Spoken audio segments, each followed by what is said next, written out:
Rajgarh junction station रात के समय भयानक रूप से सुनसान दिखता है। पुरानी छत हवा से डोलती है, मानो किसी भूली बिसरी कहानी को फिर से जगा रही हो। अर्जुन, मीरा और समीर साथ खड़े होकर ध्यान से सुनते हैं। न कोई गार्ड, न कोई दुकानदार, न ही किसी इंसान की आवाज। सिर्फ दूर पहाड़ियों से आती एक हल्की सी गुनगुनाहट सन्नाटे को तोड़ती है। समीर अपनी टॉर्च जलाता है और स्टेशन के भूतिया माहौल पर टिप्पणी करता है। अर्जुन ठंडी सांस छोड़ता है, खुद से वादा करता है कि उसे बस 1 घंटा यहाँ टिकना है।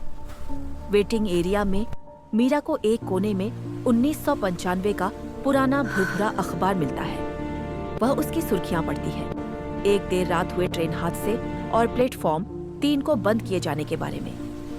अखबार की अंतिम लाइन पढ़कर मीरा का दिल सिहर उठता है। कई शव कभी मिले ही नहीं। घबराहट में मीरा अखबार को ऐसे गिरा देती है जैसे उसने उसके हाथ जला दिए हों। तीनों प्लेटफॉर्म 3 की ओर जाने वाले रास्ते पर पहुंचते हैं, जहां एक भारी लोहे का गेट प्रोहिबिटेड एंट्री के बोर्ड के साथ लगा है।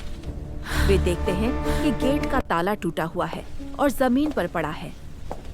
अर्जुन झिझकते हुए पूछता है कि क्या वे सच में अंदर जा रहे हैं। बिना किसी जवाब का इंतजार किए समीर सीढ़ियों से नीचे प्लेटफॉर्म 3 की ओर उतरने लगता है। मीरा और अर्जुन मजबूरन उसके पीछे चलते हैं। सीढ़ियों में अजीब सी आवाजें गूंजती हैं, जैसे कोई और उनके साथ साथ कदम बढ़ा रहा हो। नीचे पहुंचकर वे एक लंबा संकरा गलियारा देखते हैं, जिसकी छत से पानी टपक रहा है। हर बूंद की आवाज गूंजकर माहौल को और भयानक बना देती है। समीर की टॉर्च झपकती है और एक पल के लिए पूरा अंधेरा छा जाता है। उसी क्षण मीरा को गलियारे के अंत में एक बिना सिर वाला आदमी खड़ा दिखता है। रोशनी लौटते ही वह आकृति गायब हो जाती है। मीरा का चेहरा डर से सफेद पड़ जाता है। वे प्लेटफॉर्म 3 पर कदम रखते हैं, जहां एक अजीब अस्वाभाविक ठंड उनकी हड्डियों तक पहुंच जाती है। एक बेंच पर गहरे निशान बने हैं, जैसे किसी ने वहां एक नाम उकेरा हो। PR नाम अधूरा है। जिससे रहस्य और गहराता है, अचानक लाउडस्पीकर खड़खड़ाने लगता है।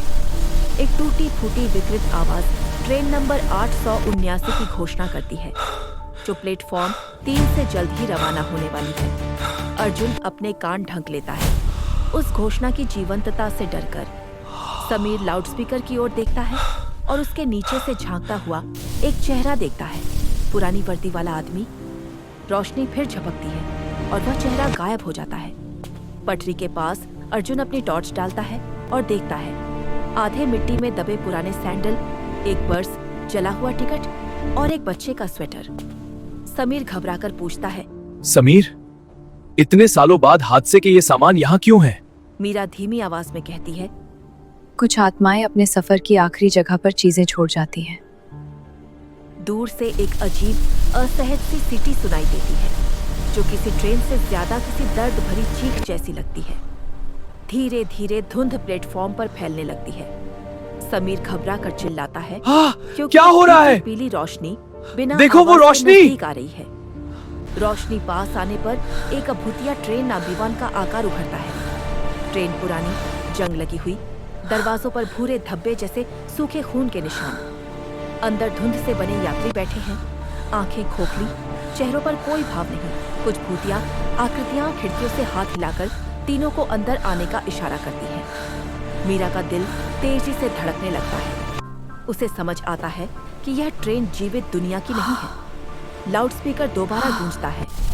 यात्रियों को आखिरी ट्रेन में सवार होने के लिए कहा जाता है। धुंध गहरी हो जाती है, हर रास्ता, हर कोना गायब कर देती है। मीरा अचानक महसूस करती है कि एक ठंडा हाथ उसका हाथ पकड़कर उसे पीछे खींच रहा है। उसकी चीख पूरे प्लेटफॉर्म में गूंज उठती है। समीर और अर्जुन मुड़कर देखते हैं। मीरा पूरी तरह धुंध में समाती जा रही है। अर्जुन बेतहाशा उसका नाम पुकारता है। धुंध में एक परछाई उभरती है, एक बूढ़ा टिकट छेकर पुरानी वर्दी में। वह घिसी हुई आवाज में कहता है, यह तुम्हारी ट्रेन नहीं है, अभी नहीं। मीरा जमीन पर गिरकर बेहोश हो जाती है।